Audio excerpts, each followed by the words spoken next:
I must say that I really love the fact that this discussion is going on and that this narrative gets pushed to the forefront. D&D must grapple with racism in fantasy, capitalizing on the inherent racism of fantasy and D&D tropes. How delightfully ignorant. Of course, this is nothing new. We've been seeing this in all forms of media: video games, tabletop games, comics, and so forth. All of those things that we, the few, the undesirables, have often used to explore the ideas of what it must feel like to be a person in someone else's shoes, in someone's shoes other than our own. By the way, anybody remember when comic book characters were really cut and dry and people were looked at with nuance? And now comic book characters are looked at with nuance and people are all so cut and dry, aren't we? I particularly love this sentence right here. Using fantasy racism in D&D, fantasy settings have trained players to accept certain tropes and premises which can have unsavory consequences. How blind and ignorant. It's so hilarious.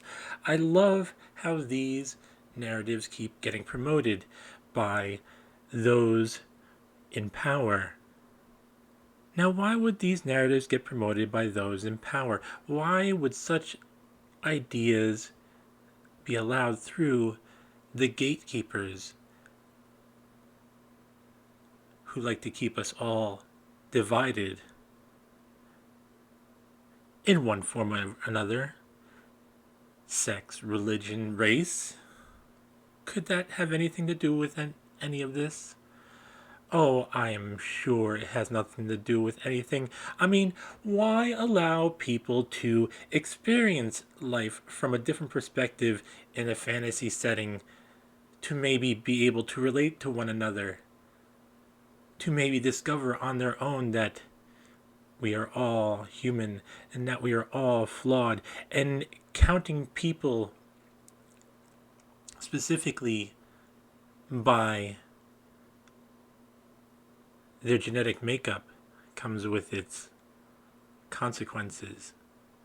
If you've ever really played a game such as this with any amount of decency, you've had to weigh the options between whether or not to accept that such and such race is bad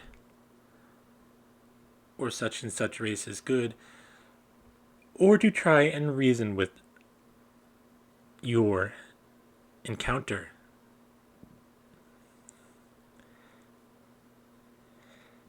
It is an interesting look, isn't it? Why, if someone is coming at me, ravenous and bloodthirsty, should I stop and try to reason with them and say, "Hey, you look like you want to kill me.